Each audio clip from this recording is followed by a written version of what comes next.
there, folks. This is Sean Broderick. I'm at the New Orleans Investment Conference, and I have another great discovery for you. This is a stock that I've actually owned in the past in my own portfolio, took profits on it, and now Jacy Zerb here, who's the investor relations manager for Silvercrest, is actually making a good case to me why I should own it again. So I thought that I'd let him share that with you, and then you can decide if maybe you want to own it as well. Could you please tell us what Silvercrest is up to?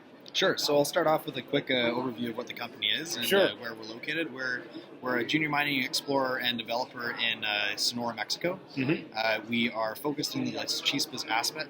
That's our flagship asset. Pardon me. The main areas that we're focusing on, it's the highest grade silver asset in the world right now. That's undeveloped. So the main thing we have is a resource of 108 silver equivalent ounces at an average grade of 723 grams per ton. So that's about 25 ounces per ton. That is quite high grade. It's a nice high grade asset. And what we've done in kind of over the course of this last year and a bit is we've been adding ounces, coming up with updated resource estimates, and as we're increasing our ounces and our resource, we're actually increasing the grade as well. So we came up with our first resource 2 years ago in February, and then another updated one in September, and then last year in February as well. And each time we increase the grade and the ounces, so that's why you see a nice steady increase to our stock. Why is that happening? You do more drilling in the same area, and the grade and the ounces go higher. You're a geologist. You must have some idea about why this is. So a lot of it is also finding additional veins on site as well. Okay. So we do have multiple veins, but what we find is we've been very very conservative in a lot of the methods that we do. Mm-hmm. And when we drill off in 30-meter centers. So when we infill these 30-meter centers, we're finding that in between these centers, we're getting high-grade shoots as well that we aren't picking up in between. So what we've done actually, and this is one of the reasons why I feel like getting back into the story is really powerful, is we've done reconciliation news recently. So what we've done is our PEA, which is very high level, an IRR of 78%, and an NPV of 406 US million. We've taken those numbers, and now that we're in vein, we're comparing our drill hole assays versus actual in vein assays. So we've taken a reconciliation news that's comparing the results of the drill results to our in vein results, and we're finding that we're coming back with 150 percent higher grades and 65% higher ounces in vein.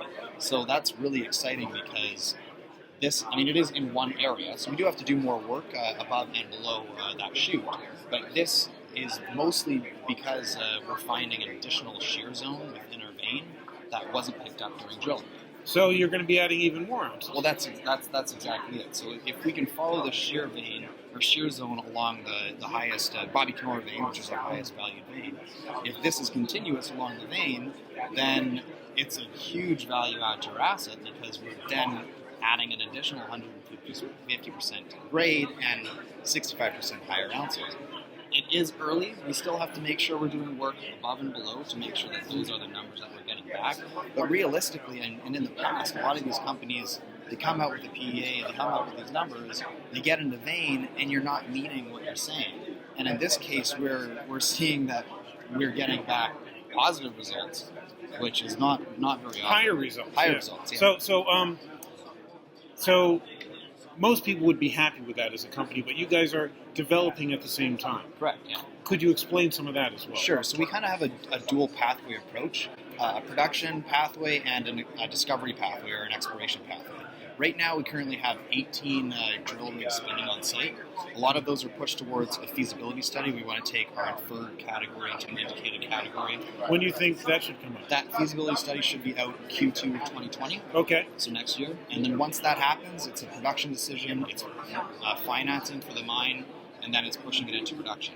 How much cash do you guys have now? Currently, we have $30 million in the bank. And how quickly are you burning that? So our burn rate is about 3 million Canadian per month. So it's a fast burn rate, but that's 18... now you're going to make me do math, but okay, fine. Okay, so, US is about 2.5. Okay, fine. But so you will still have to build the mill. That'll cost about $100 million. So you'll have to do. Correct. So CapEx. Yeah. So you'll have to do that financing, but you'll have all sorts of good news coming out between now and that decision, which could drive the share price higher. Kind of what we've been wanting to do is we don't want to have that lag period when you make that production decision and then you start developing, and then people kind of lose interest and it comes back up.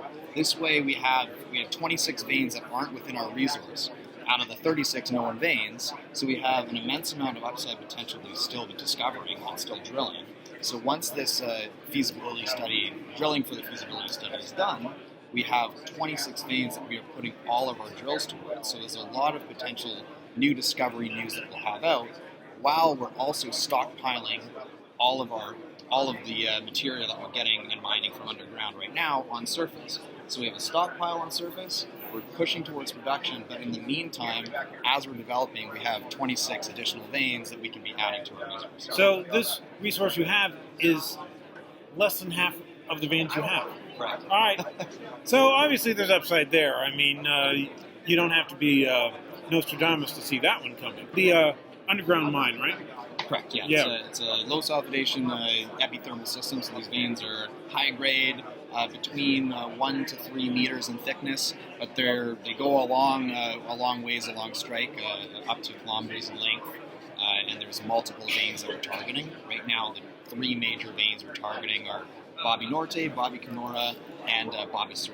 And they're all parallel to one another, and this decline that we've constructed punctures through and will puncture through all 3 of those. Okay, cool. And have you done any tests to see what kind of recoveries you get on that? Yeah, so fantastic recoveries. We have 94% silver recoveries and 98% gold recoveries. Mm-hmm. So, and we still even think that we can upgrade that even further. Okay, good. So Well, fantastic recoveries. And an additional tidbit that was released in this latest news release was we're switching our assaying methods to a 4-acid digest and a screen metallics method.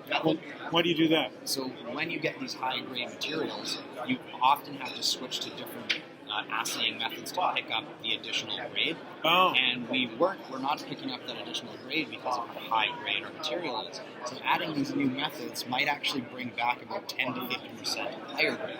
So there's still that as a global resource to add potentially 10 to 15% higher grades as well. So there's lots of additional upside to the grade and the reconciliation, and on top of that, 26 more veins that were part of that 36 known veins that we haven't towards the resource. Your grade's so high that you can't assay it properly. I wonder how many companies would like to have that problem. Okay, that pretty much answers all of my questions. Let's give people the stock symbol, though. So we're trading on the New York Stock Exchange under SILV, and the TSX exchange, the big TSX exchange, on as a SIL. Okay.